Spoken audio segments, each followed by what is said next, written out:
Hola, ¿cómo están? Bienvenidos a este foro digital de innovación legal, en el cual semana a semana les traemos diversos temas de interés para la transformación digital de la industria legal, no nada más en México, sino también en Latinoamérica, abonando a pues la información para que este ecosistema crezca y podernos informar cada vez más en todos los temas que tienen que ver con derecho y tecnología.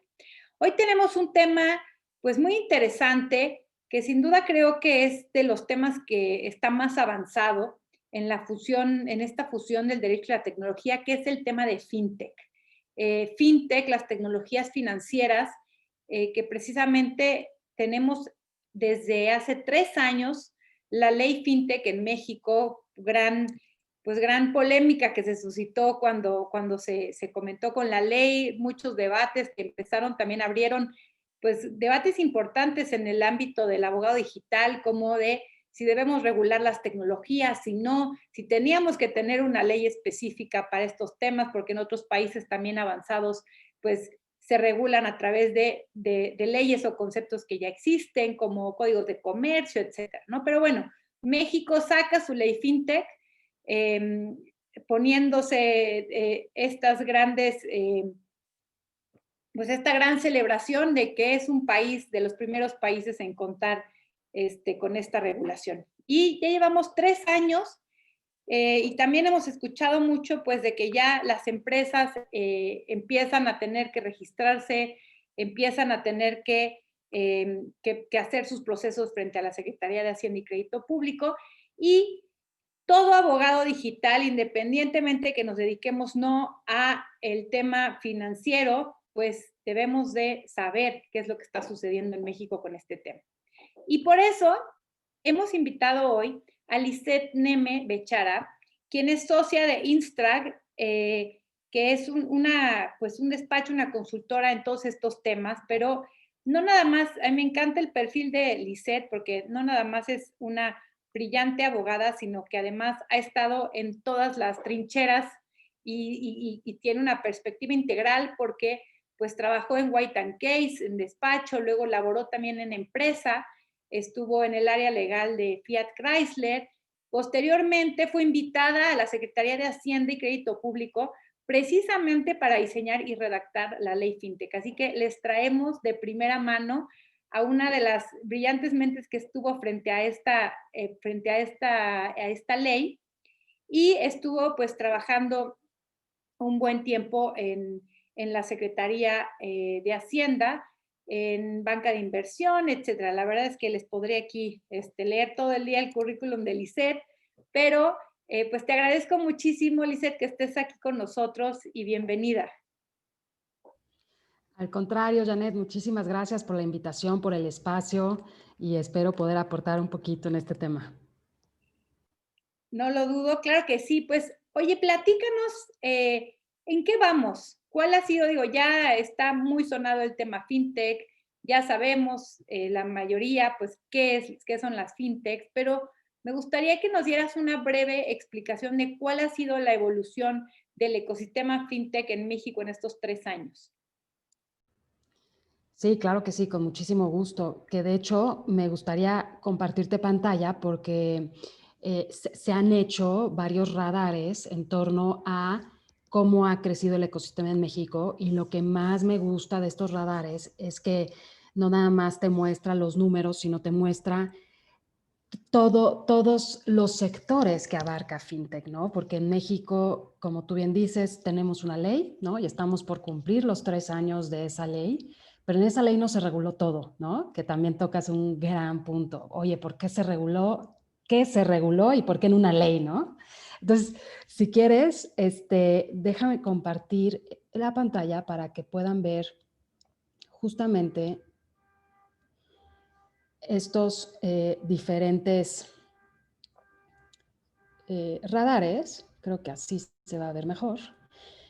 Como podrán ver, por ejemplo, Finovista, una de las empresas muy metidas en el tema de investigación y de levantamiento de radares, encuestas en torno a FinTech, ha levantado varios radares. El último fue a mediados del 2020, del año pasado, Y en este radar lo que podemos ver es que de el 2019 al 2020 nada más creció un 14% el ecosistema completo, ¿no? O sea, eso es muchísimo. Y claramente esta tendencia a seguir creciendo, pues la seguimos viendo y sobre todo más ahorita que estamos justamente en una coyuntura en la que lo digital, pues claramente está tomando mucho más importancia, ¿no? Pero algo que también me gusta mucho mostrar es que fintech justamente se compone de diferentes sectores. Entonces, aquí yo sé que puede ser que se vea muy pequeño, pero claro, podemos compartir esta presentación y acá abajo viene el link donde pueden ver el reporte completo. Pero parte de los sectores son, aparte de pagos y remesas y aparte de crowdfunding, que ahorita vamos a ver por qué lo estoy mencionando en primer término, pues también tenemos al sector de seguros, al sector de administración de activos, por ejemplo, ¿no? Al de préstamos, el de banca digital, que creo que es un tema muy sonado últimamente, cada vez más se habla de banca digital, ¿no? Y ahorita vamos a hacer un zoom in en ese concepto porque creo que vale la pena analizarlo desde la perspectiva regulatoria mexicana, y diferentes otros sectores, ¿no? Como se podrá ver, el de pagos y remesas es el círculo más grande y en efecto es el sector que está mayormente representado en México y es una tendencia también en el mundo, que el sector de pagos en fintechs sea el más grande, ¿no? Por así decirlo. Les quiero mostrar Una otro, pregunta, en este perdón. radar, ¿las empresas son mexicanas o son empresas, pueden ser extranjeras, que aplican al mercado mexicano? No, son las empresas que existen en México. Okay. Así es. Igualmente este radar lo levantó Open Finance y este es un poquito más reciente, ¿no? FinTech al 2021, al inicio de 2021. Estas no necesariamente son mexicanas, es un poco más global, pero igualmente lo que quería mostrar acá es cuáles son los sectores de FinTech. Y como podrán ver, son muchísimos sectores y que no todos están regulados en la ley. ¿Y por qué? Porque hay ciertas actividades que ya están reguladas y que ya estaban reguladas en sus propias leyes especializadas. Por ejemplo, la de seguros, ¿no? Esa yo creo que puede ser un ejemplo bastante evidente. El sector seguros tiene toda su regulación establecida y en lugar de crear una regulación específica en torno al InsurTech, ¿no? Como ahora se conoce, más bien lo que se tiene que hacer es adaptar la regulación existente de seguros porque la actividad, o sea, la actividad primordial de las InsurTech es la misma que la que está regulada en la ley de instituciones de seguros, ¿me explico? Entonces, hay muchos casos como este que te estoy contando de seguros que no se tenían que regular de manera particular ni en una ley específica distinta, ¿no? Sino que eran ya figuras y actividades reguladas en sus propias leyes. O capaz otro tipo de actividades como el de, por ejemplo, podría ser alguno de administración de activos o de scoring, dependiendo del tipo de actividad, pero pudiera ser que no tuviera que estar regulado per se, o otra vez que existiera ya esa regulación y que lo único que se tuviera que hacer es adaptarla al mundo digital y al avance de la tecnología, ¿no? O sea, entonces nosotros vimos cuando salió la ley que tiene estas tres grandes divisiones, ¿no? El tema de pagos electrónicos, ¿no? De monederos electrónicos, el tema de activos virtuales y el tema de crowdfunding, ¿no? Entonces, por lo que entiendo que tú comentas, es estos tres grandes rubros, los cuales podemos ver de alguna forma en los radares, si entran dentro de la ley FinTech, pero hay otros que pueden ser considerados como fintech que no necesariamente entran dentro de la ley fintech, como lo que comentabas de seguros, pero digamos, hay una intersección entre el insurtech y el fintech, ¿es así? Correcto, o sea, lo que quiero decir es que la palabra fintech es una palabra que abarca todos estos sectores que estamos viendo en los radares. ¿Por qué? Porque la palabra fintech lo que significa es la prestación de un servicio financiero a través de medios digitales o tecnológicos, ¿no? Financial technology, eso es lo que significa.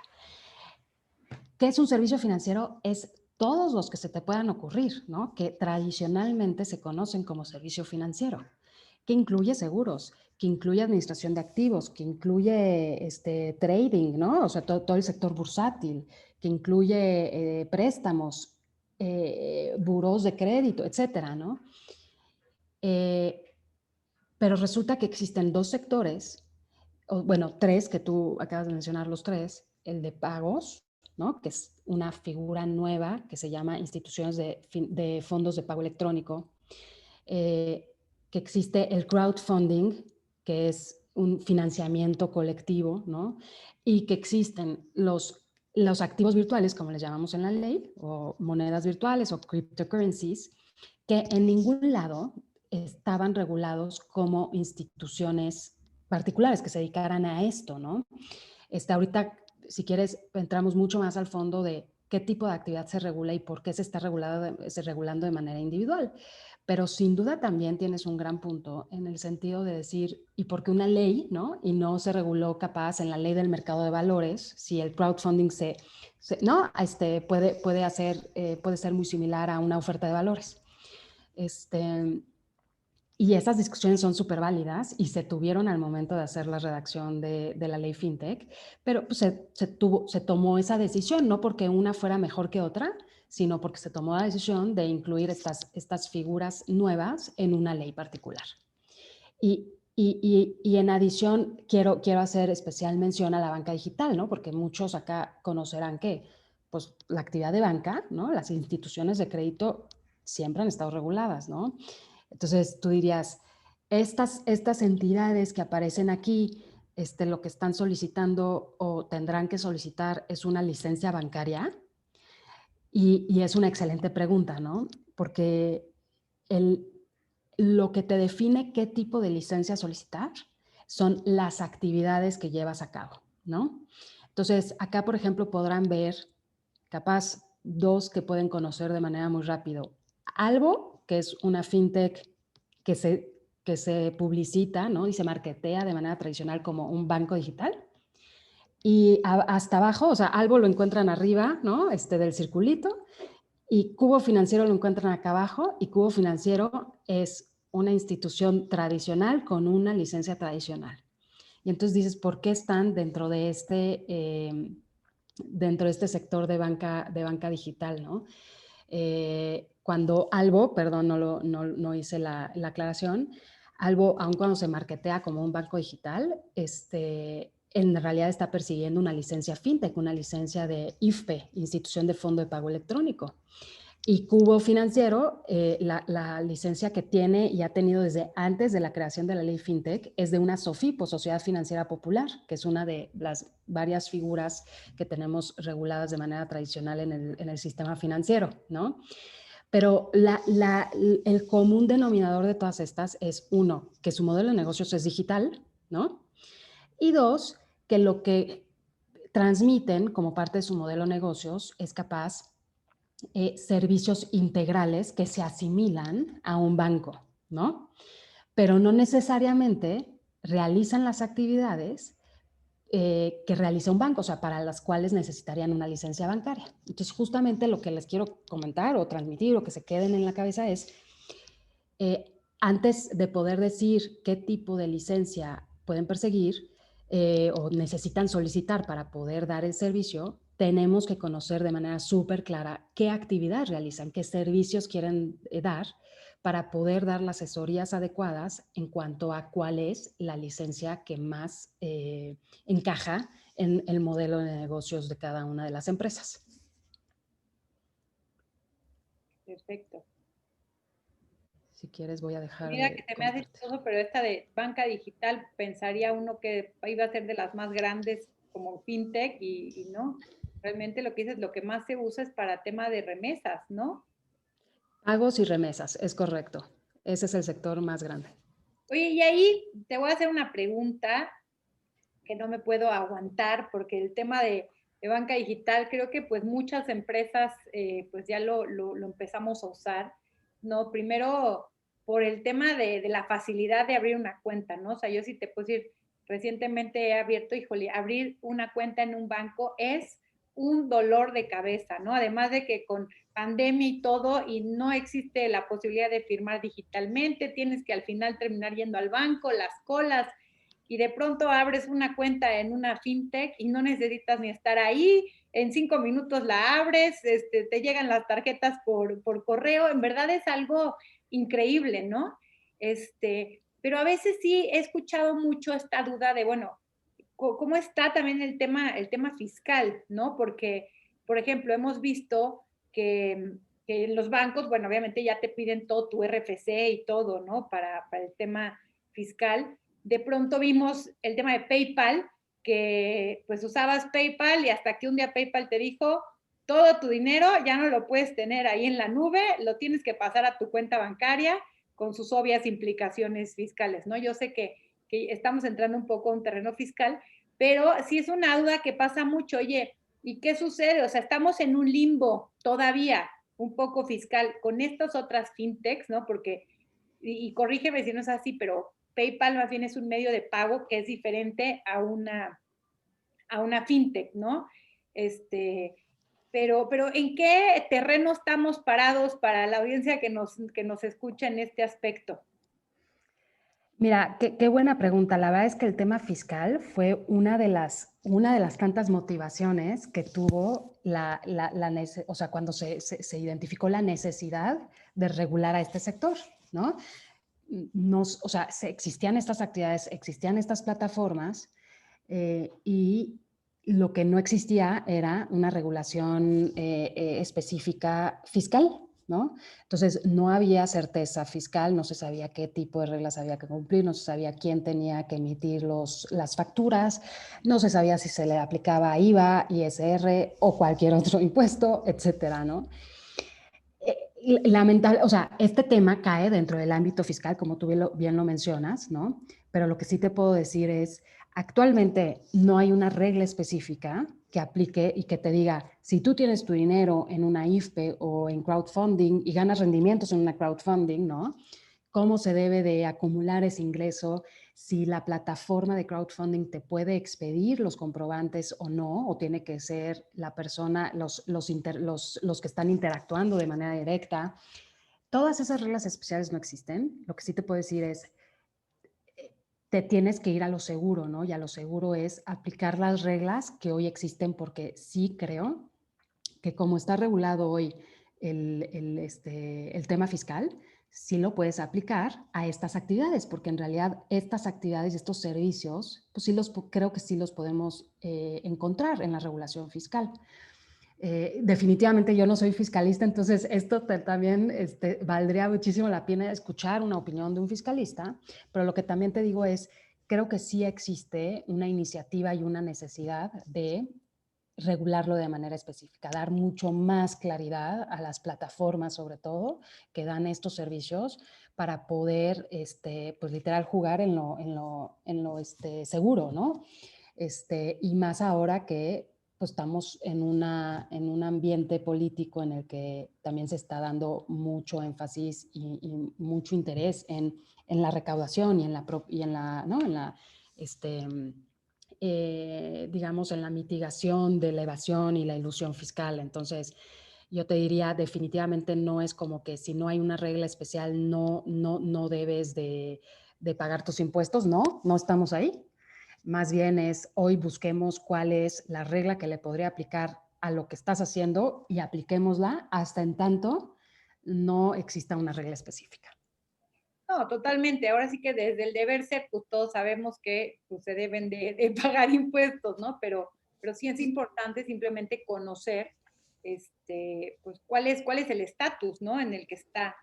Y, y bueno, con esto dicho, porque la verdad te lo preguntaba porque sí es una constante que yo, más allá de abogados, pues he tenido mucho esa pregunta, pues también luego pues de emprendedores, de empresarios o cómo se le hace, etcétera. Pero muchas gracias aunque yo sé que no es tu materia, pero muchas gracias por la respuesta. Al contrario. Y, y bueno, me gustaría que nos platicaras también Entonces, dentro de todas estas instituciones, hay algunas que tuvieron que pedir autorizaciones para regularse de estas famosas, las IFTs, ¿no? Que comentas, pues era todo un rollo que cuando se cumplían los plazos, que tenían que meter todas sus autorizaciones para estar en la Comisión Nacional Bancaria y de Valores, pero platícanos qué entidades tuvieron que solicitar esta autorización y cómo va el estatus de estas autorizaciones.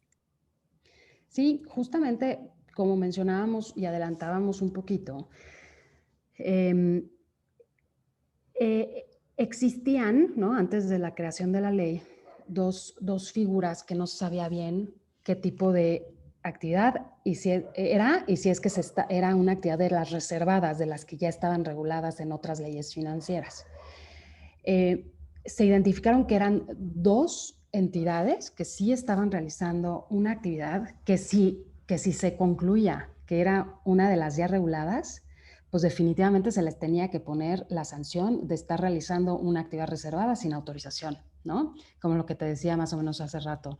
Oye, si una empresa de crowdfunding decimos o se concluye que está realizando una oferta de valores, eso cae dentro de lo regulado en la ley del mercado de valores y en la regulación bursátil y por lo tanto hubieran tenido que solicitar el tipo de licencias, autorizaciones, permisos que relacionadas con su objeto social y como lo estaban haciendo sin esas licencias, estaban incurriendo en una violación de la ley y por lo tanto en sanciones, ¿no? Y muchas veces sanciones hasta penales, como por ejemplo el caso de las de pagos, ¿no? Ahorita mencionaste PayPal, que ahorita entramos un poquito más a detalle si quieres, porque pues la verdad es que es pues el ejemplo natural que siempre se pone para este tipo de monederos, ¿no? Pero pues hasta podrías haber dicho, y hoy se puede decir que la actividad de lo que hace una institución de pagos, que justamente coloquialmente se conocen como monederos o wallets, pues pudiera ser captación, ¿no? Captación de recursos. Y la captación de recursos, pues es comúnmente sabido que es una actividad reservada en el sentido de quien lo haga sin una autorización específica, se va a la cárcel, ¿no? Punto. Entonces, eran temas bien sensibles, ¿no? Bien delicados. Pero definitivamente se concluye que eran dos entidades con actividades que sí se podían distinguir de las que ya estaban reguladas en otras leyes. Y como te mencionaba, eran las de crowdfunding, o como se llama en la ley FinTech, las instituciones de financiamiento colectivo. ¿Y qué hacen estas instituciones?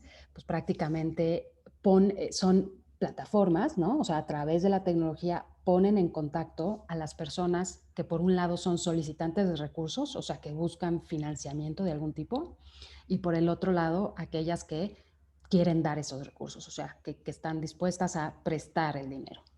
Entonces, en realidad la plataforma es un intermediario, o sea, pone en contacto a estos docentes que por un lado una persona busca financiamiento y por el otro muchas se juntan para dar ese financiamiento. Por eso es colectivo, ¿no? Si yo estoy pidiendo 100 pesos, capaz junto o a través de la plataforma se juntan 100 personas que me van a dar un peso cada una, ¿no? Y hay diferentes modalidades de crowdfunding que se conocen como deuda, capital o copropiedad, que cada una lo que te da es justamente algo distinto, ¿no? O sea, cuando es deuda es prácticamente un préstamo, ¿no? Un préstamo del lado de los que se le llaman inversores al solicitante de este financiamiento. Los de capital, en realidad, lo que sucede es o sea, a cambio del dinero, a cambio del financiamiento, estos inversionistas, en vez de obtener de regreso su capital más los retornos financieros, lo que obtienen es la participación en el capital de los proyectos o las empresas de las entidades que están financiando, ¿no? Y las de copropiedad son, por ejemplo, las inmobiliarias, por ejemplo, es el caso más común en el que a través de la inversión lo que obtienen a cambio es una parte proporcional de un inmueble, ¿no? De un departamento o de la venta al final de esa propiedad que se está construyendo. Y esto justamente para diferenciarlo del mercado bursátil, que era el símil más cercano que se tenía en su momento, pues claramente se tenían que poner reglas muy especiales en la ley FinTech para diferenciar diferentes figuras que pudieran estar haciendo actividades similares, ¿no? Y una de las diferenciaciones es, oye, todos los valores, ¿no? O títulos que se están, por así decirlo, comercializando a través de una plataforma de crowdfunding, no pueden estar inscritos en el Registro Nacional de Valores, que es donde comúnmente, más bien, donde se tienen que inscribir los títulos que sí se comercializan a través de un mercado de valores, por ejemplo, ¿no? En este caso no pueden estar inscritos ahí porque si caes allá del otro lado ya eres otra figura, ¿no? O por No ejemplo puedes estar también, dobleteando en ese aspecto. O eres uno o eres el otro. correcto, correcto. O por ejemplo, ¿cómo te aseguras para evitar un poquito el fraude, ¿no? Que un solicitante de crédito no esté pidiendo sus 100 pesos en todas las instituciones de crowdfunding existentes y por lo tanto claramente pues va a llegar el momento en el que no va a poder cumplir con su obligación de regresar el capital, ¿no? Entonces también se crea un mecanismo de, bueno, primero la obligación de no poder eh, eh, presentar, registrar el mismo proyecto en varias plataformas y adicional a eso, entonces, la carga de que las plataformas se tienen que comunicar, tienen que crear una base de datos para poder identificar cada vez que hacen la evaluación de un proyecto, identificar si ese proyecto ya está financiado en otra institución o no. O sea, tiene que Este, haber como una mega base de datos de proyectos que la gente, los ciudadanos someten al crowdfunding para que yo no ande buscando inversionistas en diferentes plataformas.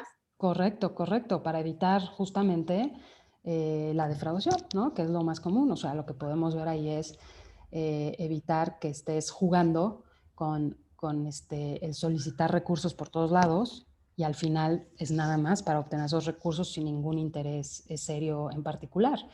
Pero, por ejemplo, y otra medida que tienen las plataformas es de ninguna forma puedes asegurar retornos o garantizar el éxito, ¿no? Porque tienes que saber, como si quieres tú invertir en un proyecto, en una institución de crowdfunding, tienes que saber que pues hay un riesgo altísimo, ¿no? Y que no está garantizado, tu dinero no está garantizado por un IPAB, por ejemplo, ¿no? O sea, si tú metes tu dinero en un banco y el banco se va a la quiebra, bueno, tienes una parte de tu inversión garantizada por el IPAB. En estas instituciones fintech, el gobierno no garantiza tu dinero, ¿no? Entonces, tampoco puedes como plataforma de crowdfunding garantizar que va a haber retornos o éxito, porque siempre un solicitante de crédito, o sea, el deudor, pues siempre le puede ir mal, ¿no? Siempre le puede ir mal y al final puede ser que no tenga para pagar de regreso. Entonces, este tema también es bien importante. Tienen obligaciones, estas instituciones tienen obligaciones bien estrictas de publicidad, ¿no? De publicitar todos los riesgos a los que se puede someter sus clientes, ¿no? Básicamente sus clientes y usuarios. Este, pero, por ejemplo, la otra institución que también se regula y se le da el carácter como entidad financiera, aparte de estas que estamos contando de crowdfunding, son las de pagos, ¿no? En la ley se conocen como instituciones de fondos de pago electrónico. Por sus siglas se les conoce comúnmente, ¿no? Entre abogados, como IFPES. Pero en el slang, digamos, pues son las famosas wallets, ¿no? Los monederos electrónicos. ¿Qué hacen los monedas electrónicos? Pues te dan la facilidad, y para decirlo de los términos mucho súper prácticos y sencillos, pues te dan la facilidad de poder almacenar tu dinero en un dispositivo, ¿no? O en un medio de disposición, que puede ser tu teléfono, y que es como si tuvieras dinero líquido, vaya. O sea, te iba a decir dinero en efectivo, pero pues no, justamente lo que haces es digitalizar tu dinero en efectivo. Entonces, estas plataformas, estas wallets, lo que te dan de funcionalidad es, te permiten hacer pagos y transferencias con ese dinero que tienes depositado en esas cuentas de la institución y es tan válido como si fuera tu cuenta de depósito en un banco, ¿no? Como si fuera tu cuenta de débito. Pero estos wallets, dices como una tarjeta tipo de débito, ¿no? Sí, exactamente. Justamente es muy similar a una tarjeta de débito. La diferencia, y la ley es súper clara en distinguir esto, es por qué no es una tarjeta de débito, por qué no es un producto de depósito como un banco. Pues la diferencia es que los bancos, cuando reciben tus recursos y realizan esta actividad de captación, esos recursos que reciben de cada cuentaviente forman parte, pasan a formar parte del balance del propio banco. Entonces, el banco, ¿qué puede usar qué puede hacer con ese dinero? Pues ese dinero es el que usa para, a su vez, otorgar préstamos y dar créditos y tal, ¿no? Eh, la institución de pagos, o sea, las wallets, no pueden hacer eso. Nunca tienen, su primera obligación es, no pueden mezclar el dinero propio de la institución con el dinero de los usuarios. Entonces, siempre tienen una obligación de segregación de cuentas, en el sentido de cada dinero que reciben de un usuario es dinero que tiene que ir en una cuenta separada de la cuenta, digamos, operativa de la institución. Y no se pueden mezclar, y la institución de fondos no puede usar el dinero de los usuarios para otros fines, vaya, ¿no? Sino siempre lo tiene que mantener disponible para el uso del usuario. Por ejemplo, siempre ha existido pues la duda de, es como si fueran, por ejemplo, mis vales de despensa, ¿no? Mis vales de despensa es dinero que yo tengo en una tarjeta y que puedo usar en muchos establecimientos. Ahí hay que hacer una distinción, y otra vez regreso al tema de hay que siempre, antes de saber si se necesita licencia o qué tipo de licencia se necesita, hay que entender justamente las actividades que se llevan a cabo, porque la ley es súper clara en distinguir y en exentar a ciertos servicios de la necesidad de pedir una licencia, en este caso fintech, a, por ejemplo, estos programas, digamos, por llamarles de alguna forma, que la ley los llama como de pagos anticipados. Entonces, todas estas empresas de vales lo que hacen es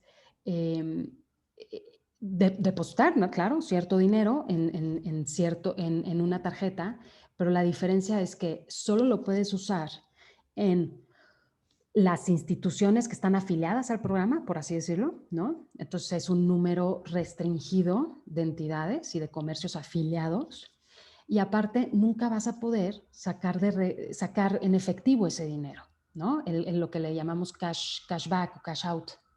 Ese dinero siempre se queda en ese medio de disposición, y solo lo puedes usar en los comercios que te aceptan ese medio de disposición. Pero si yo quiero, o sea, yo no puedo ir al Oxxo con ese medio de disposición y decir quiero hacer retiro de efectivo. ¿Me explico? Por el hecho de que tengan estas características, la ley los exenta de pedir una licencia financiera, en este caso licencia fintech, y entonces estas empresas de vales pues van a seguir operando como toda la vida han operado con su ley específica, con sus reglas fiscales específicas, etcétera, sin necesidad de pedir una licencia fintech. Pero sí hay que hacer esa distinción, porque al final tú me vas a decir, pues ese también es un dinero digital, ¿no? Me estás diciendo que las wallets pues convierten el dinero fiat a dinero digital, y pues dinero digital ya lo vemos en todos lados. Entonces, sí hay que ser bien cuidadosos. O, por ejemplo, otro de los casos que está exento es el de los programas de recompensa. Todos los puntos, ¿no? Capaz compras vuelos, compras en tiendas departamentales, compras en otros lugares, y vas ganando puntos que son dinero, ¿no? Que puedes usar para comprar cosas. Pero ese dinero, otra vez, tiene las mismas características. Solo se puede usar entre comercios afiliados al programa, y no lo puedes retirar en efectivo. Entonces, habría que tener en cuenta justo estas distinciones. Y respecto de justo las entidades que existían, que ya hacían estas actividades antes de la ley, pues lo que te dice la ley es, tienes cierto plazo para venir a pedir tu autorización. Todos ya sabemos que justamente ahorita todas esas empresas que venían operando pudieron seguir operando por el grandfathering law, o clause, como se le llama, que teníamos en el transitorio de la ley, hasta en tanto no se resolviera su solicitud de autorización. Hay alrededor de 80 empresas, en su mayoría son wallets, pero 80 empresas que hoy están, digamos, revisando con la CNBV su expediente, su solicitud de autorización. La CNBV pidió prórroga para poder contestar y poder emitir su resolución final porque vio que los expedientes todavía tenían ciertas cosas que se tenían que aclarar.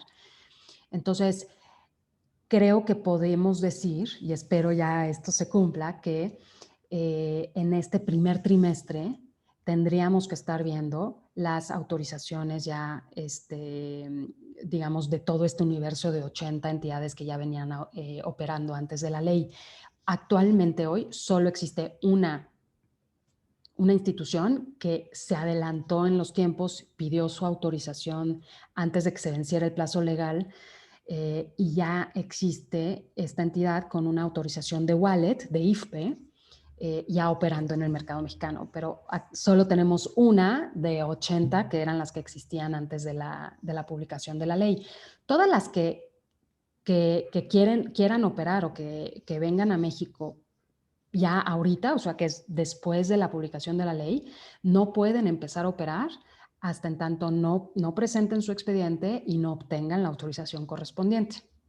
Oye, Lizeth, a ver, entonces, si entiendo bien, de todo este ecosistema que tú nos mostraste al principio del radar, que son muchísimas empresas, ¿no?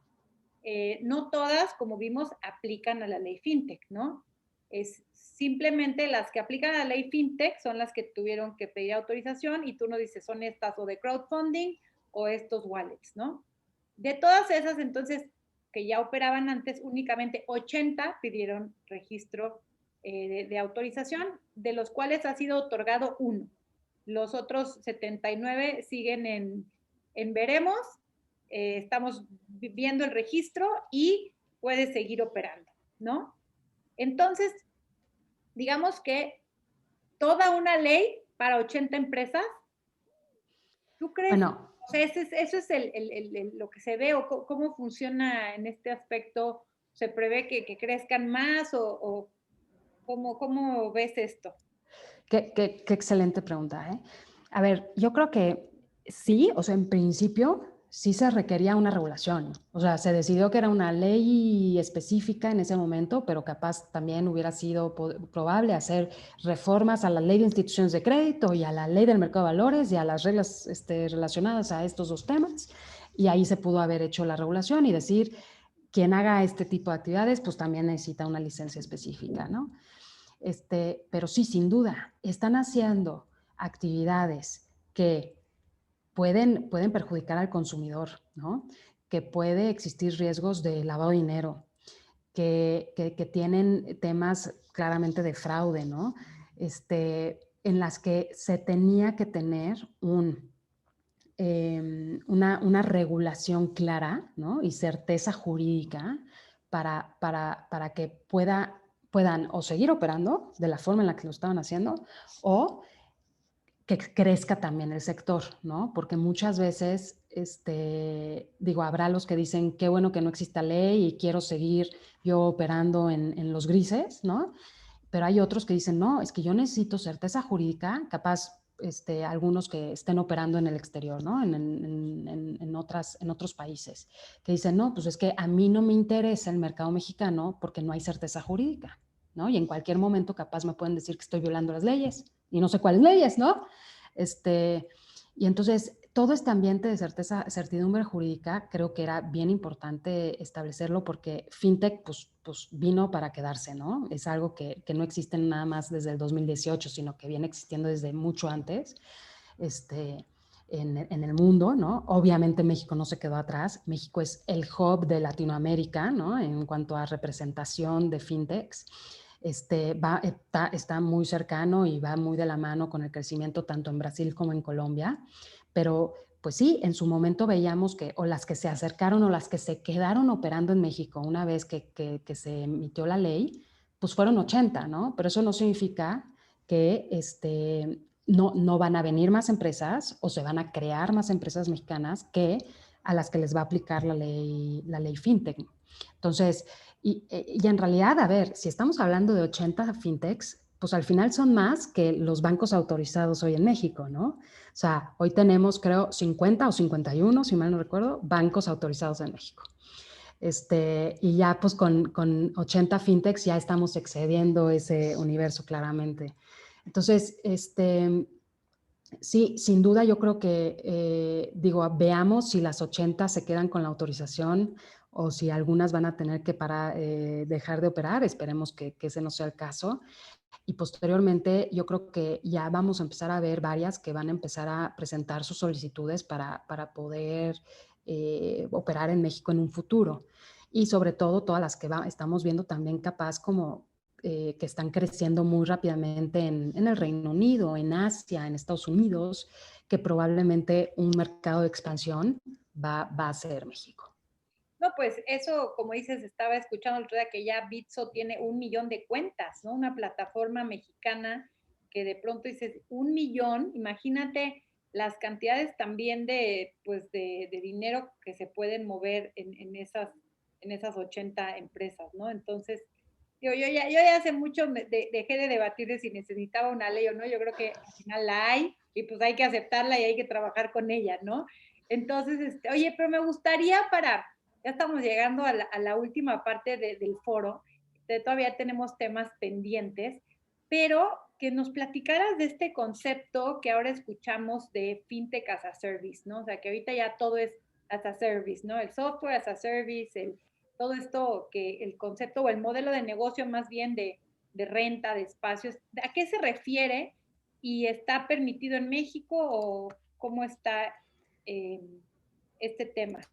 Mira, pues es una excelente pregunta porque, a ver, como concepto, ¿no? Para empezar, antes de entrar al tema regulatorio, si está permitido o no, pero pues sí, como concepto, yo te diría, lo que significa es que una entidad autorizada, ya sea una fintech o un banco, ¿no? Por acotarlo, que en un caso sería fintech as a service y en el otro sería banking as a service, pero lo que hacen es,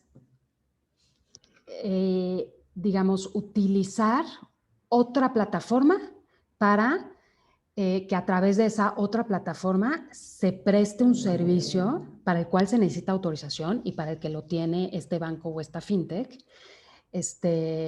Pero el front, digamos, o sea, el front hacia el cliente respecto a la prestación de este servicio es otra entidad, que lo que te provee es, digamos, el app, la plataforma, el diseño bonito, el user experience, etcétera. Pero la actividad, por ser una actividad reservada y una actividad regulada que requiere una autorización, en realidad la estás contratando con el banco o la fintech que tienes detrás, ¿no? Y, bien importante, sin caer en el supuesto de comisionista, ¿no? O corresponsal, por ejemplo, que es un concepto muy, muy conocido, como por ejemplo en los cajeros Walmart, ¿no? Por poner un ejemplo. Los Walmart tienen una autorización de corresponsal con los bancos con los que tienen convenio para poder realizar ciertos servicios financieros a través del cajero Walmart, ¿no? Y no tener que ir al banco per se, por ejemplo, a sacar efectivo, ¿no? Entonces, este modelo de corresponsales, tú dirías, ¿por cuál es la diferencia, no? Pero es que este modelo de corresponsales, la diferencia es que siguió todo un proceso legal para que la CNBV autorizara a estos corresponsales y dijera, sí, mira, tienen esta infraestructura, es correcta, si cumplen con ciertos estándares, tienen seguridad de la información, etcétera. Y aparte me está avisando ese banco en particular dónde están todas las ubicaciones de esos corresponsales. Yo a través del banco obviamente transmito, o sea, se le transmite cierta carga regulatoria, y en cualquier momento pues sabes a quién sancionar, ¿no? Y quién estuvo en cumplimiento. Sin embargo, en un as a service, en realidad lo que están aprovechando es capaz, pues un glitch, ¿no? En la regulación, en el sentido de, pues mira, es que pues, no somos corresponsales al 100, porque en realidad con quien estás contratando el servicio es pues con el banco que tengo detrás y yo lo que te estoy dando es nada más el user experience. O sea, yo te estoy dando prácticamente el programa, ¿no? El software, por así decirlo. Ha sido algo súper común últimamente, pues ha sido algo vaya, está de moda, que se ha utilizado mucho para llegar al mercado antes de obtener las autorizaciones correspondientes. Entonces, empezar prácticamente a operar, por ejemplo, una fintech, pero que en realidad hoy no tiene una autorización fintech, pero lo que quiere es venir al mercado mexicano y, y empezar a probar, digamos, o empezar a obtener clientes o probar su producto en lo que empieza a preparar su expediente y presenta su solicitud y en lo que la CNBV les da la autorización, ¿no? Entonces, es bien común que esta fintech que apenas va a empezar su proceso legal, lo que haga, lo que realice es, oye, a ver, esta fintech ya tiene súper claro que quiere abrir cuentas de depósito. Eh, por así llamarlas, ¿no? Porque en realidad son cuentas de una wallet, pero la fintech es una wallet, quiere empezar a obtener recursos, pero no tiene la autorización y por lo tanto hace una asociación, una alianza, un acuerdo con una fintech que sí tenga esa autorización o con un banco, por ejemplo, pues es muy, muy común que se haga también estas alianzas con los bancos que pues per se son los que tienen las autorizaciones y las licencias más extensas, ¿no? Que son los que más actividades financieras pueden realizar. Entonces, ¿Cuáles serían algunos ejemplos de estas plataformas? ¿Ya en México hay? sí hay muchas. La verdad es que pues, no me gustaría dar nombres ahorita porque hay Pero algunas digamos que hasta el que... servicio es lo mismo que si fuera una fintech, nada más que no tiene la autorización. Es correcto. Esta Entonces, marca, entonces contrata el servicio de la fintech que sí ya la tiene. correcto. Pero Entonces, sí, esto la verdad es que, como te digo, la verdad es que puedes decir que no está regulado. Y es más, si te vas a que en el sistema financiero hasta podrías decir que en algunos casos, ¿no? En algunas instituciones solo puedes hacer lo que en efecto tienes permitido realizar, ¿no? Porque muchas veces son catálogos cerrados. Este, pues hasta puedes estar operando en un área gris, ¿no? En decir, esto está o no está permitido. En realidad, aquí lo que me gustaría sobre todo mencionar es que la CNBV sí ha hecho últimamente pronunciamientos, primero de manera muy informal, pero después hasta publicó un aviso que me parece que fue de por ahí del 4 de diciembre, ¿no? Del año pasado, en el que dice justamente que no se puede, que primero los usuarios tienen que tener súper claro con quién están contratando, que siempre tienen que estar contratando con una entidad autorizada, y no nada más autorizada, sino que se encuentre listada y aparezca en el padrón de entidades supervisadas que la propia CNBV publica. Y aparte dice expresamente algo similar como ninguna entidad puede prestar, rentar, etcétera, etcétera, su licencia, ¿no? Y eso sabemos, ¿no? Que la CNBV lo hace, lo hizo porque sabemos que no se siente cómodo con este esquema de as a service, ¿no?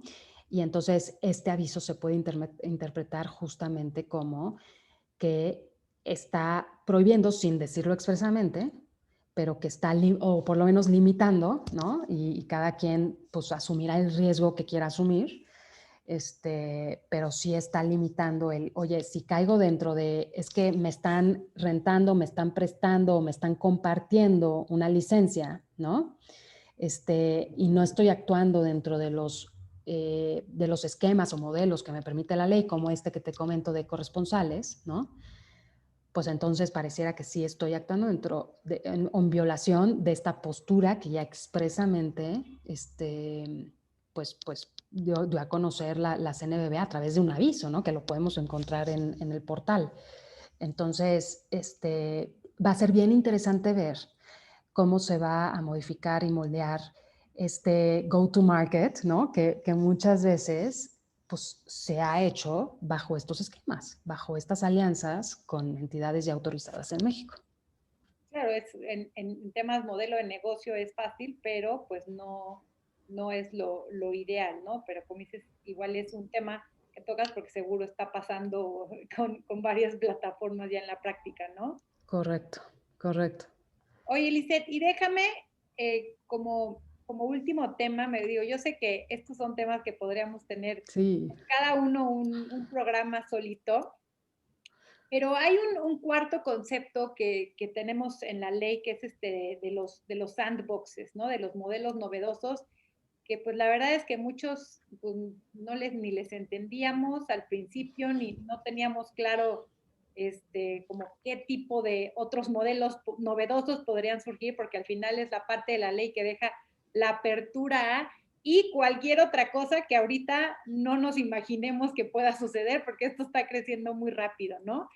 Entonces, me gustaría que a 3 años de la ley nos platiques cómo van los avances en torno a estos modelos novedosos, si nos puedes dar ejemplos de si han surgido ya algunos en México y también que nos hables, pues, a grandes rasgos también del tema que está muy de moda, que también vamos a traer otro programa seguro del de Open Banking.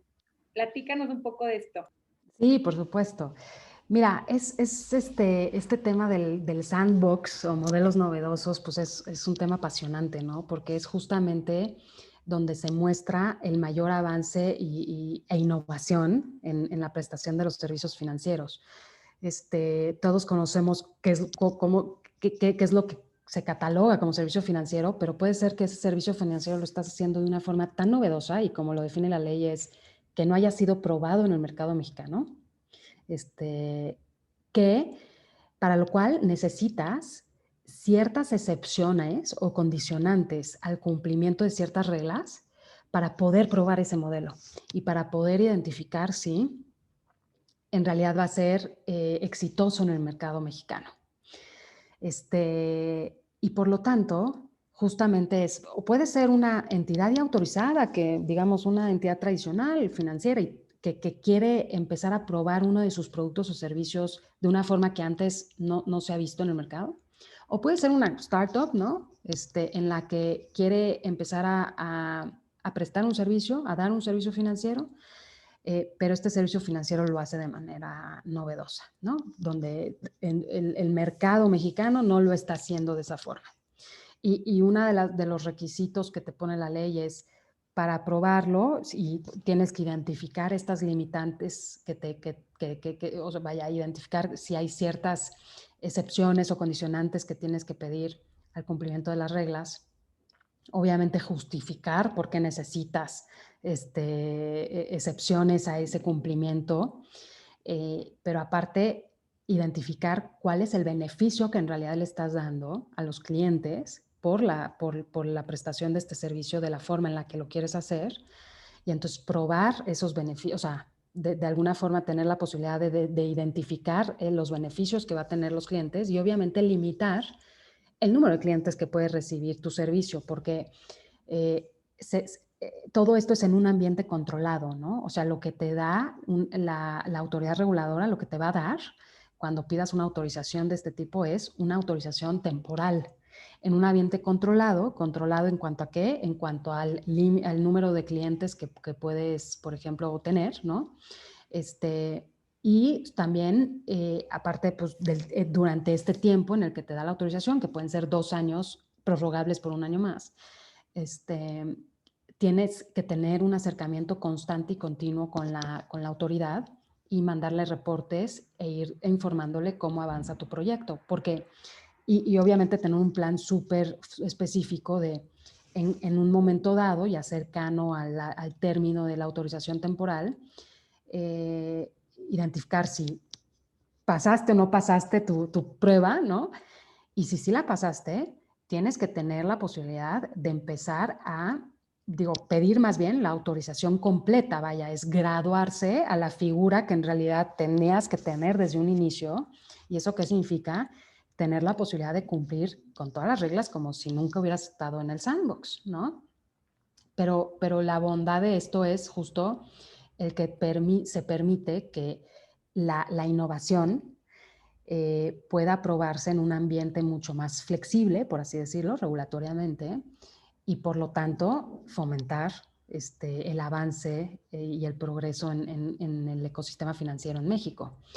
Desde que se creó la ley, la verdad es que no había habido solicitudes de modelo novedoso hasta que en un programa en conjunto, sí, en conjunto entre la CNBV y la Embajada Británica, se lanzó un concurso que se llama el Sandbox Challenge, y eso fue el año pasado, en el que justamente se invitaba a todos estos emprendedores o empresas que creían estar prestando un servicio financiero, que querían prestar un servicio financiero y que lo iban a hacer de una forma novedosa, pero para que o sea, fomentara que se acercaran, ¿no? Participaran en este challenge y con pues el incentivo de que en caso de que pasaran todos los filtros y llegaran a ser finalistas en el concurso, pues se les iba a ayudar para presentar su solicitud, ¿no? Desde horas de asesores legales, consultores, aceleradoras, etcétera. Y justamente allí llegaron empresas súper interesantes, como por ejemplo una empresa que quiere ser un fondo de inversión, pero este fondo de inversión no es como, utiliza inteligencia artificial, utiliza otro tipo de machine learning, etcétera, para identificar y hacer la evaluación de proyectos, evaluación de los clientes, de los rendimientos, etcétera. O sea, usa la tecnología de cierta forma que te permite a ti como usuario, y aparte, pues que tienes a tu alcance como usuario de pie, ¿no? Una app en la que puedes invertir tu dinero en algo que nadie entiende, ¿no? O sea, invertir como si fuera en un mercado de valores, pero pues siempre son temas bien sofisticados, y esta app lo que hace es, te lo baja a un nivel mucho más entendible, y con, por ejemplo, herramientas de si logras ciertas metas, pues te manda recordatorios y te da ciertos incentivos o beneficios económicos, o te ayuda a establecer estas metas en cuanto a cuánto quieres ahorrar y a dónde quieres llegar. Entonces, es un tema mucho más interactivo, ¿no? Entonces, este es uno de los ejemplos que te puedo poner. También hay otros, como por ejemplo el intermediario, el ofrecer pagarés en un mercado de valores. Hay otro tema de fideicomisos, que también es a través de la tecnología, cómo se puede acercar el servicio fiduciario a más personas. La verdad es que hay varios, y esta iniciativa pues no se crea aquí, sino se crea en el Reino Unido y en países del Commonwealth, donde ya llevan varios grupos de empresas que se han acercado y han pedido este tipo de autorizaciones autorizaciones de modelos novedosos, y que ahí es donde vamos a ver, yo creo, la tendencia, ¿no? De hacia dónde va a empezar a haber este avance tecnológico. Y entonces estas empresas, digamos, todavía no están en autorización, pero ya se sacan iniciativas para incentivarlas, ¿no? Justamente, justo en esta época es donde ya están presentando de manera formal sus expedientes para que les den la autorización temporal y empiecen este programa, por así llamarlo, piloto, ¿no? Que es durante el plazo de la autorización temporal, donde pues van a poder ofrecer su servicio a clientes normales, nada más acotar este número de clientes, y obviamente, la divulgación propiamente de estoy operando bajo un esquema temporal, y en 2 años tenemos que reevaluar si esto se queda o se va, ¿no? Pero sí, justamente estamos Esto, en ese. la verdad es que qué padre que nos cuentas lo de esta iniciativa, porque creo que al final una de las cosas que debemos de tener presentes todas las instituciones de gobierno, empresas y educativas es que en México hace falta incentivar la cultura del emprendedurismo, ¿no? Lo Correcto. vemos en el ecosistema, inclusive Legal Tech, ¿no? Que es en el que yo más estoy metida, que de pronto, pues no, un ecosistema de esta naturaleza en un país no va a surgir por arte de magia, ¿no? De entrada, no tenemos educativamente una formación de arriesgate y sé emprendedor. Y si tampoco las instituciones generan estos incentivos como de, oye, pues lánzate y no nada más, o sea, te voy a ayudar, ¿no? Te voy a poner los mentores, te voy a poner una aceleradora, inclusive a veces hasta vemos en países más avanzados en el ecosistema legal tech que los propios despachos grandes ponen sus propias aceleradoras, les ayudan a estos Sí. emprendedores a decir, oye, pues prueba tus herramientas conmigo. Entonces, digo, me gusta este concepto de decir, oye, pues no hay modelos novedosos porque tampoco los incentivamos, ¿no? Entonces, qué padre, la verdad, creo que dejas ahí un mensaje bastante interesante. Y pues ya para cerrar, el otro concepto que me gustaría que nos platicaras, el del Open Banking. ¿A qué se refiere y cómo está esto en México actualmente? Sí, justamente yo creo que es el quinto concepto que nos faltaba mencionar, que está mencionado en la ley, ¿no? Porque adicional a la ley FinTech, porque adicional a, ya quedamos dos entidades financieras nuevas, ¿no? Crowdfunding y pagos. Está la mención a activos virtuales que tú de alguna forma mencionaste al principio, que no se regula una institución per se, sino lo que se hace dentro de la ley respecto de las criptomonedas es este, definir el concepto, ¿no? Definir qué es un activo virtual bajo la ley, definir qué se regula y cómo se regula y quién puede eh, llevar a cabo ciertas actividades con los activos virtuales, ¿no? Entonces, por ejemplo, es muy particular la ley en decir, oye, si eres banco o eres wallet, no puedes ofrecer intercambio de activos virtuales en tu infraestructura o como parte de tus actividades. Entonces, ese, digamos, es el tercer concepto que se menciona y se regula de cierta forma en la ley. Tenemos modelos novedosos que lo acabamos de platicar y aparte está el Open Banking, ¿no? Que en la ley en realidad está regulado en un solo artículo, que es un artículo como de 3 hojas. Ya creo por eso nos odian a los abogados, ¿verdad? Pero este concepto en realidad, como se regula, es que se habla de las APIs, ¿no? De Application Program Interfaces, que es las interfaces de programación de aplicaciones, que son estos ductos, estos canales a través de los cuales se pueden conectar diferentes entidades y a través de los cuales se puede fluir, se puede compartir información. En materia financiera, en particular, lo que se dice es, pues todas las entidades financieras reguladas en México, que eso estoy hablando de bancos, casas de bolsa, las propias fintechs reguladas en la ley fintech, los transmisores de dinero, las sociedades que obtengan una autorización temporal a través del sandbox y también aquellas que están reguladas por el Banco de México, por ejemplo, las cámaras de compensación o los buros de crédito. Todo el universo financiero en México va a estar obligado a establecer APIs estandarizadas, que son estos conductos, a través de los cuales se pueda compartir información. ¿Qué información? Pues obviamente estamos hablando de datos financieros, ¿no? Los datos que estas entidades manejan. Y es bien interesante y particular que esto nos puede dar para justamente una sesión completamente independiente, pero pues todo esto ocasionó toda una discusión de quién son los datos, ¿no? Y obviamente los bancos, pues hacer las instituciones que más clientes tienen, con más información, etcétera, pues querían mantener ese poder, ¿no? Porque información es poder y se estaban escudando a través, con el secreto bancario en decir, no, pues a mí el secreto bancario en la ley de instituciones de crédito me restringe por completo a compartir información.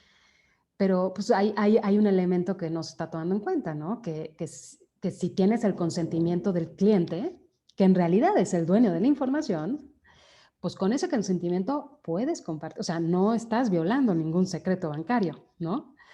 Entonces, justamente lo que refuerza el Open Banking y la regulación en la ley FinTech y posteriormente la regulación secundaria que ha venido saliendo es esto, ¿no?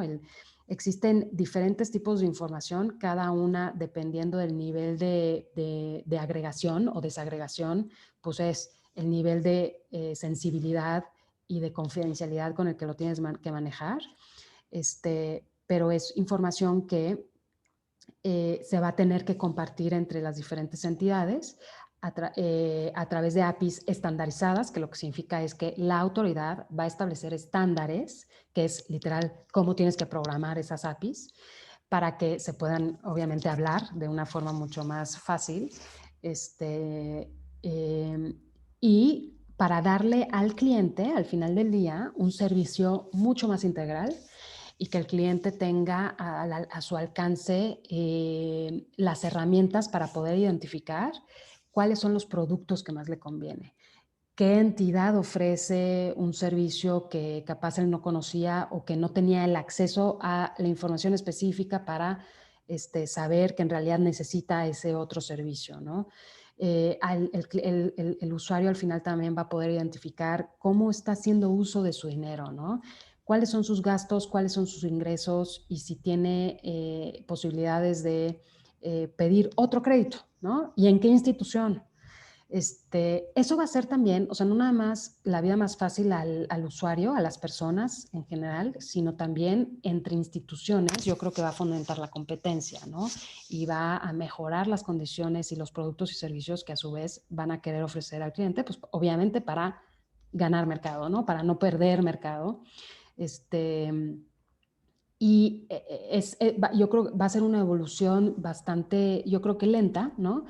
Mucho va a estar moldeado por la propia fuerza que el mismo mercado vaya a tener, porque la verdad es que la autoridad va muy lento en el establecimiento de los estándares y probablemente pues se vaya a quedar corta, vaya, el establecer estándares para cualquier tipo de dato a través del cual, ¿no? O que cualquier tipo de API para compartir cualquier tipo de dato que se nos ocurra, pues la verdad es que va a ser un trabajo importante para las autoridades que creo no sé si se llegue a dar, ¿no? Más bien yo creo que va a ser a través de la fuerza del mismo ecosistema y de la tendencia que viene también desde el exterior, desde otros países, que vamos a empezar a ver justo pues cómo las personas van a tener que empezar a cambiar el chip en el sentido de cómo poder manejar, o sea, tener a su alcance su información financiera y manejarla digamos, a su beneficio y a su vez justo pues que los bancos y demás instituciones financieras van a tener el incentivo también de compartir esta información para poder lograr vender sus productos y servicios de la mejor forma. Y de hecho, bueno, justo esto que comentas, yo le preguntaba a un amigo porque yo estaba evaluando el usar una de estas aplicaciones en donde conectas tus bancos y conectas tus tarjetas, pues para que te den la información, ¿no? O sea, realmente como usuario dices, pues si yo quiero tener noción de mi información financiera completa, de cómo dices, cuánto gasto, tal, pues yo lo tenía antes que o apuntar en un Excel o luego meter en una aplicación manualmente. Y la verdad es que estas aplicaciones, pues que son como de administración personal, ¿no?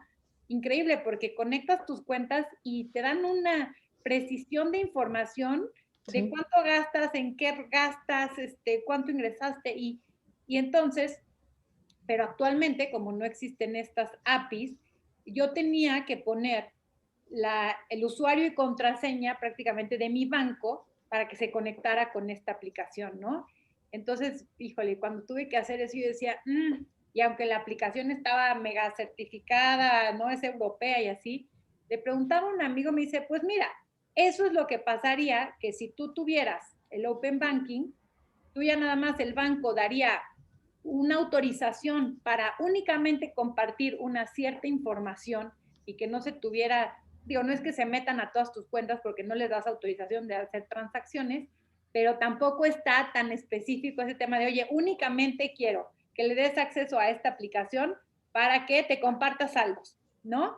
Y hay pues sí, si hay algún rango un poco más amplio de riesgo, ¿no? Pero a mí cuando me explicó este ejemplo, dije, no, pues la verdad es que el beneficio que obtenemos como usuarios de esta información, pues sí es muchísimo, ¿no? Y la verdad, yo tengo que aceptar que aún así yo tomé la decisión de sí conectar mi banco con esta aplicación y los resultados han sido increíbles, pero bueno, como dices, ¿no? No necesariamente, digo, sabemos que muchos compartimos nuestros datos en este aspecto a veces de forma no tan responsable, pero bueno, sin duda es lo que viene, ¿no? Es lo que Correcto. viene, se fomenta obviamente pues a los bancos no, pues quién sabe, les conviene y no, porque pues también es una sana competencia, ¿no? Sí. Pero sí creo que es importante que se empuje en este aspecto. Así es que es parte de lo que te decía de cambiar el chip, de muchas veces nos dicen no compartas tus datos con nadie, ¿no? Y ahora es no, es que sí compártelo, ¿no? Pero justo tiene que haber una forma estandarizada con reglas específicas, sabiendo a quién le estás autorizando para acceder a esa información. Entonces, ya con las reglas del juego claras, yo creo que también podemos nosotros estar mucho más tranquilos respecto de cómo se está utilizando esa información. Totalmente.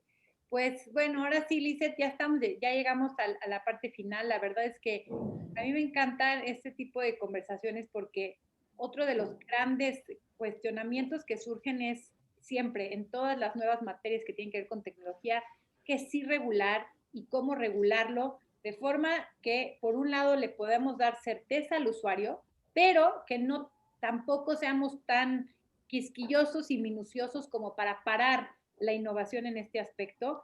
Y la verdad me encanta siempre ver que gente como tú esté detrás también de esta regulación, porque gente que además entiende lo que se necesita para lograr este balance, ¿no? Que es de esta, pues también nueva generación que sabe de los beneficios que sí tiene el compartir, que no nada más es una resistencia de, ay, no, la tecnología no.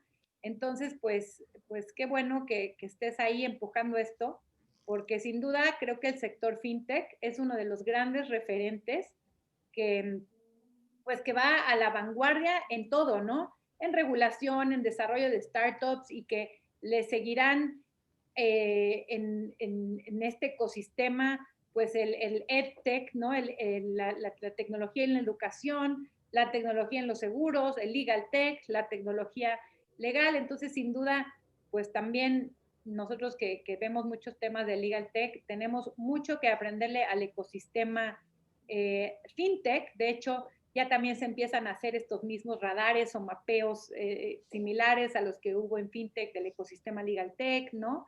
Y al final es pues los mismos procesos, nada más que con sus diferentes materias y vertientes, ¿no? Un gran reto también que se viene pues en la parte fiscal, en la parte administrativa, en la parte cultural, ¿no? Sobre todo. Entonces, pues yo te agradezco muchísimo que nos hayas compartido tu gran conocimiento y tu tiempo. No sé si quieras cerrar con algún comentario y compartiéndonos también, no sé, algún correo por si alguien de la audiencia te quiere contactar. Sí, por supuesto, pues yo creo que reiterar que este es justamente pues un sector que se sigue moviendo, ¿no? Que se sigue regulando, que se sigue definiendo, muchas cosas en las que todavía no hay una postura específica en cuanto a qué es lo conveniente o no. Yo creo que va a haber muchas lecciones aprendidas derivadas de estos primeros procesos de autorizaciones que hemos visto. La misma CNBV se ha dado cuenta que capaz está pidiendo requisitos o no se pueden cumplir por la naturaleza misma de este tipo de entidades o que no son tan necesarios.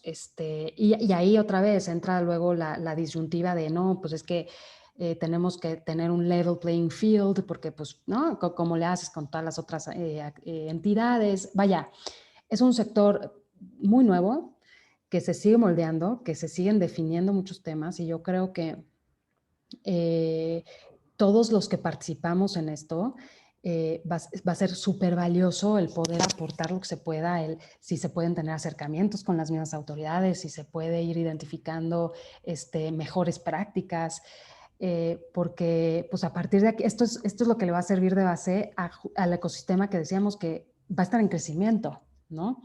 Y esto es lo que va a servir de base para hacer de México que continúe siendo un hub o que continúe siendo un referente o que siga siendo un mercado al que otros países puedan ver como potencialmente atractivo para sus estrategias de crecimiento, de inversión, ¿no? Entonces, definitivamente, pues yo les diría, hay que seguir estas discusiones muy de cerca, ¿no? El Open Banking es uno de los temas que se va a seguir oyendo este año muy fuerte. El onboarding digital, los modelos novedosos, sin duda. Tenemos que ver qué sucede con las autorizaciones que están ahorita en proceso, próximas a emitirse. y pues nada, la verdad es que en el despacho justo nosotros le estamos ayudando a varias de las entidades que ya venían operando y a varias nuevas, por eso te puedo decir que estoy segura y positiva que vamos a poder ver nuevas empresas pidiendo este tipo de solicitudes y a su vez pues ayudando en estas iniciativas de la propia CNBV respecto del Open Banking con sus propios pilotos, porque ya ni nos dio tiempo de hablar de los pilotos del Open Banking, pero ayudamos a impulsar estas políticas en torno al Open Banking, los modelos novedosos, etcétera. Mis datos, digo, les dicto mi correo, pero pues ojalá podamos compartir también capaz mi link a mis redes para que sea mucho más fácil el contacto, pero mi correo es lnm, ¿no? @instrag.mx, que es el nombre de mi despacho, y con mucho gusto cualquier duda estaré más que encantada de ayudarles a aclararla. Pues sí, y sin duda también, Lisette, esto es una gran área de oportunidad para los abogados digitales porque en verdad estas son áreas nuevas, ¿no? Son áreas en donde además se necesitan abogados con estos conocimientos. Aquí ya hay una nueva área que se abre con una oportunidad legal, el Open Banking, no nada más dentro de FinTech, ¿no? Necesitamos en sí especialistas de crowdfunding, porque es diferente que los wallets, porque es diferente que los activos virtuales. Entonces, a mí me gustaría aprovechar esto para refrendar el mensaje que decimos que pues es una gran época para ser un abogado digital, porque la verdad es que si te metes en uno de estos temas, en 1 o 2 años te puedes volver un referente experto en países como México, y no porque lleves 60 años dando clases del tema, sino porque eres de los pocos que sabe lo que sabe, ¿no? Y que, bueno, y que rápidamente, en unos 5 años, pues serás el gran referente del mercado, ¿no? Entonces, la verdad es que a veces en estas épocas también se ve, se vuelve evidente el cambio de habilidades que tenemos, que necesitamos, el cambio de conocimientos. Y yo aprovecho también para los abogados, jóvenes, estudiantes que nos están escuchando, el decir, las posibilidades las hay, lo que pasa es que las necesidades de las empresas, de los nuevos modelos, de los emprendedores, de las startups, están cambiando. Y a veces yo he escuchado en estas épocas de pandemia tanto abogados que me dicen, es que no hay trabajo como otros, muchísimos espacios que se están abriendo, que me escriben, oye, ¿no tienes un abogado que me puedas recomendar, especialista en datos personales? Oye, necesito un abogado que sepa fintech, y lo piden casi con 5 años de práctica, y dices, oye, pues, pues no, todo esto es nuevo, ¿no? Pero sí hay oportunidades, y sobre todo en estos temas que todavía no están ampliamente desarrollados, ¿no? Entonces, pues muchísimas gracias una vez más, Lisette, por compartir con nosotros, y pues estaremos también compartiéndoles las redes sociales de Lisette. La pueden encontrar también en LinkedIn como Lisette Neme. Y pues muchísimas gracias, y los esperamos la próxima semana en una edición más de este Foro Digital de Innovación Legal. Hasta luego. Gracias.